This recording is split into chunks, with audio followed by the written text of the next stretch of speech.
vous savez, non, mais moi, je peux pas trop. Et bonjour, c'est Nicolas, de Immobilier Compagnie. Non, ben là aujourd'hui, bon, voilà, hein, bon, bref, on va pas parler de ça. Hein. En fait, en dessous, vous le voyez pas, mais je suis en slip. La blague, non, elle était mauvaise. Bon, bref. Dans cette vidéo, je vais te parler d'un truc que je disais tout le temps quand j'étais jeune. Je vais t'expliquer pourquoi je le disais. Et surtout, ben, j'espère que tu vas comprendre ce que j'essaye de te dire. Quand j'étais jeune, la plupart des gens autour de moi ne comprenaient pas du tout ce que je sous-entendais lorsque je déclarais que je ne voulais absolument pas gagner au loto. Lorsque j'étais adolescent et que j'étais du coup en train de commencer à bosser, j'ai très souvent eu ce discours qui consistait à dire que je ne voulais absolument pas gagner au loto. Je n'ai pour ainsi dire jamais voulu gagner au loto, ça ne m'intéresse pas, ça ne m'a jamais intéressé et pire, j'ai toujours dit, et on s'est toujours foutu de ma gueule pour ça, si demain tu devais me donner une grosse somme d'argent, je n'en voudrais pas. Et lorsque quelconque personne autour de moi venait, ou en tout cas cherchait à savoir ce qu'il y avait derrière, et qu'on me disait pourquoi tu ne prendrais pas de cet argent, ou qu'on me disait tu dis ça parce que, peu importe, tu dis ça parce que tu es en colère, si tu es en face de moi, c'est ce que je te dirais. Bon bref, je lui répondais non pas du tout, je te dis ça parce que je veux gagner cette somme par moi-même. Et en fait, j'ai mis très longtemps à comprendre, et c'est ce que je veux t'expliquer dans cette vidéo, ce n'est pas parce que je voulais gagner cette somme par moi-même en fait. C'est parce que j'ai découvert ça après, mais lorsque tu gagnes une somme d'argent dont tu n'as pas la mesure, il se produit une chose qu'en fait il faut l'avoir vécu pour savoir de quoi je parle. Mais du coup ce qui va être intéressant c'est que je t'explique. Quand tu commences à gagner de l'argent d'une manière démesurée, sans savoir comment tu as fait pour avoir cet argent, sans savoir finalement comment tu peux réitérer l'opération, ben d'un coup, il se passe un truc dans ton esprit et tu peux péter un câble. Il est tout à fait possible aujourd'hui que tu te mettes d'un coup à gagner de l'argent de manière démesurée et d'un seul coup, comme par exemple en encaissant une énorme somme en jouant au loto, et que derrière, tu pètes littéralement un câble. C'est tout à fait possible. J'ai côtoyé des personnes à qui c'était arrivé. Alors, moi, si tu veux, je ne peux pas dire que ça m'est arrivé. Moi, j'ai gagné de l'argent progressivement. Et c'est toujours ce que j'ai voulu. Et c'est ce que je te conseillerais à la fin de la vidéo. Et tu verras pourquoi.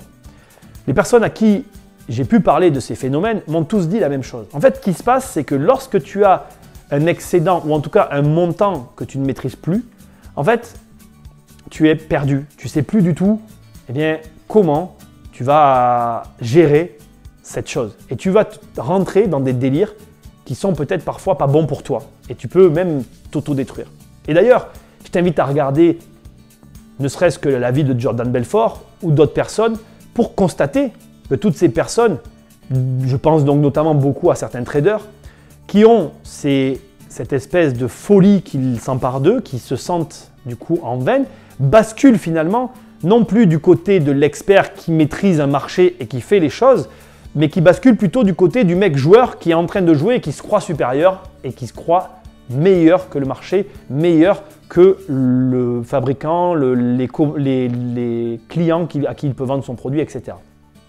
Le problème, lorsque tu gagnes comme ça des sommes finalement non mesurables, c'est qu'en fait, tu fais avec des choses dont tu ne mesures pas toi-même les conséquences. Et ça peut être grave, hein, franchement. Bah, tu le vois de toute façon, c'est là où tu entends parler de mecs qui ont de l'argent et qui basculent dans la drogue et tout. Le problème, c'est que, je ne sais pas si tu connais cette phrase qui dit « Celui qui vit dans l'espoir est éternellement heureux ». Mais moi, je crois qu'il faut conserver cet espoir en permanence, ménager la chèvre le chou, essayer de rester humble et normal, même si tu gagnes de l'argent, même si tu n'en gagnes pas d'ailleurs, hein, on s'en fout en fait, l'argent c'est pas toi, on n'est pas notre compte en banque, on n'est pas la somme qu'il y a sur notre compte en banque, on est des êtres humains avant tout. Mais je pense qu'effectivement, trop d'argent, ça peut faire vriller même la plus sincère et la plus belle des personnes. Donc, je fais une vidéo un peu étrange pour parler de ce sujet qui est peut-être pas souvent abordé, j'en sais rien en fait. Mais en tout cas parce que moi je constate que beaucoup de personnes partent dans une espèce de course frénétique pour gagner de l'argent. Parce qu'en fait, il faut pas mal le prendre, ce que je vais dire, mais souvent quand on a une ambition que financière, c'est souvent parce qu'on n'a pas d'argent en fait et que du coup on en veut. Et du coup, premièrement, on passe à côté de plein de choses parce que ne vouloir que de l'argent, ça rime à rien. En fait, c'est bien aussi d'avoir d'autres trucs à côté quand même. Et surtout, deuxièmement, on prévoit jamais ça en fait. On pense à tout. C'est souvent le propre de l'homme d'ailleurs. On pense à tout, sauf au moment où on va gagner tellement d'argent qu'on ne saura plus quoi en faire et que finalement, on va le perdre d'un coup. Alors maintenant, je vais revenir à ce que je disais quand j'étais jeune et je vais te donner du coup mon conseil. Mais bon, tu connais mon conseil, hein, tu ne vas pas être choqué de ce que je vais te dire. Quand j'étais jeune, je disais toujours que je voulais gagner mon argent. Et en grandissant, d'avoir gagné mon argent comme je l'ai fait, ça représente pour moi un énorme avantage. C'est que ce que j'ai fait, je suis effectivement capable de le refaire. Mais au-delà de la capacité que j'ai à reproduire, à dupliquer mon modèle, il y a pour moi un point encore bien supérieur à tout cela qui fait qu'aujourd'hui, je pense que lorsque je disais ça quand j'étais jeune, je n'en avais pas conscience. Mais aujourd'hui, encore plus qu'hier, je ne voudrais vraiment pas gagner cette somme. Et si ça devait m'arriver, je pense que je donnerais l'argent à une œuvre caritative ou à mon club, tu vois, ou à quelque chose qui m'entoure et qui en aurait plus besoin que moi et que je continuerai dans la même situation que dans celle que je suis.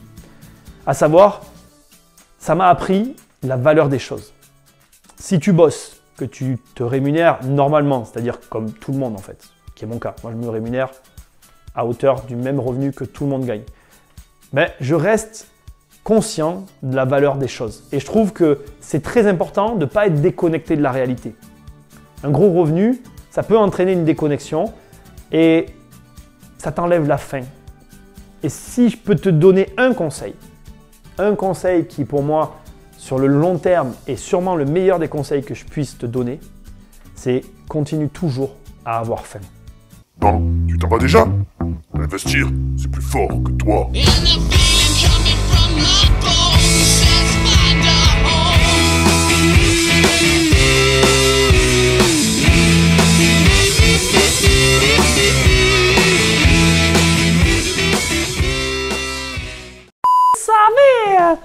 C'est pas facile, hein. Moi, je veux pas parler comme ça. C'est pas possible, hein.